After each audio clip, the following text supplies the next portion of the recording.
Hello friends, welcome to my YouTube channels. मैं हूं आपका दोस्त अशोक और आज की इस ब्लॉग में हम जानेंगे खानगी तकसीम क्या होती है, हुक्मी तकसीम और खानगी तकसीम दोनों में क्या अंतर है। तो वैसे खानगी तकसीम और हुक्मी तकसीम दोनों तकसीम जो ये टाइप रहते हैं पार्टीशन के। तो पार्टीशन पे मेरा वीडियो ऑलरेडी बन चुका है, तो आप डिस्क्रिप्शन में जाके उस लिंक पे जाएं और मेरा वीडियो देख लें पार्टीशन के ऊपर। तो land revenue act 1954 Himachal Pradesh का ये पार्टीशन के ऊपर पूरी बात रखता है। तो खानगी तकसीम एक सरल उपाय है, ये भी आपको पता होगा, और हुक्मी तकसीम थोड़ा सा जटिल उपाय है इसका बंटवारे का। देखिए, भूमि का विभाजन करना और उसको आपसी बंटवारा करना क्यों जरूरी है। सरकारी योजनाओं के अंतर्गत बहुत सी ऐसी स्कीम्स आती हैं जो भूमि विकास के लिए होती है, और कृषि योग्य भूमि उसकी डेवलपमेंट के लिए बहुत सी स्कीम्स आती हैं पंचायत में। और बैंक से लोन प्राप्त करना हो तो उसके लिए भी आपका खाता, जो आपका हिस्सा, वो शेयर, वो भूमि का जो लैंड का शेयर आपका अलग होना बहुत ही जरूरी होता है। यदि आप ज्वाइंट ओनर हो तब आपको जो इन सुविधाओं से वंचित रहना पड़ सकता है। तो बंटवारा होना बहुत ही जरूरी है। तो इसके लिए खानगी तकसीम एक सरल उपाय है। तो दोस्तों, खानगी तकसीम क्या होती है? देखिए, हिमाचल प्रदेश भू अभिलेख नियमावली पैरा नंबर 40.1 में बताया गया है, किसी भी साझी भूमि का बंटवारा करना हो तो जो उसके लैंड ओनर्स, जितने भी ज्वाइंट ओनर्स होते हैं, वो आपसी सहमति से जो भूमि का बंटवारा कर सकते हैं। तो इसके लिए क्या करना होता है? तो सबसे पहले आपसी सहमति होना बहुत ही आवश्यक रहता है। तो आपसी भाईचारे से जो भूमि का बंटवारा करते हैं वो खानगी तकसीम कहलाता है। इसे स्वैच्छिक बंटवारा भी कहा जाता है। तो खानगी तकसीम के लिए क्या करें, इसका क्या प्रोसीजर रहता है? मान लीजिए सारे शेयरर, जितने भी ज्वाइंट ओनर है लैंड के, वो राजी है तकसीम करने के लिए। तो आपके लिए सीधी सी एक सादी सी एप्लीकेशन जाएगी, वो संबंधित तहसील, जो आपकी तहसील रहती है, तहसील कार्यालय में दायर करें।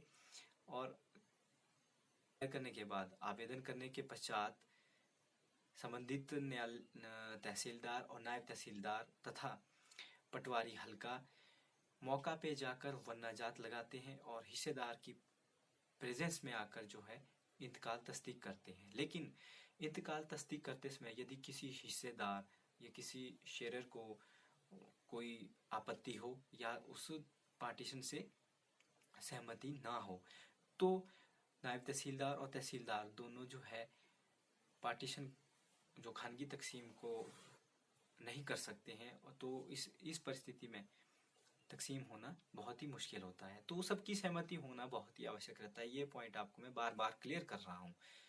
अब जानेंगे हम इसका अंतर, खानगी तकसीम और हुक्मी तकसीम में क्या अंतर है। देखिए, खानगी तकसीम, सबसे पहला पॉइंट बताऊंगा इसमें अंतर क्या है। सबसे पहला अंतर जो आवेदन पत्र है, खानगी तकसीम में आवेदन पत्र सबसे सरल और सादा तरीका है। सादे कागज में आप एक एप्लीकेशन लिखते हैं और उसको संबंधित तहसील में पेश करते हैं। तो ये एक सिंपल तरीका है खानगी तकसीम को करने का। लेकिन जो हुक्मी तकसीम है, कानूनी तकसीम कहते हैं जिसे, इसमें आवेदन पत्र के साथ साथ नकल जमाबंदी, नक्शा और सजरा और मुसाबी तथा तलवाना आदि कागजात होना बहुत ही आवश्यक रहते हैं। और पॉइंट नंबर 2, खानगी तकसीम में समय जो है कम से कम 1 महीने लगता है और उससे कम दिन में भी हो जाती है। तो इसमें समय की अवधि बहुत ही कम होती है। लेकिन जो हुक्मी तकसीम है, कानूनी तकसीम है, उसके लिए जो समय निर्धारित किया गया है वो 6 महीने निर्धारित किया गया है कम से कम। लेकिन फिर भी जो इसकी प्रक्रिया में जो समय है बहुत ही ज़्यादा लगता है। तो ये दूसरा अंतर है।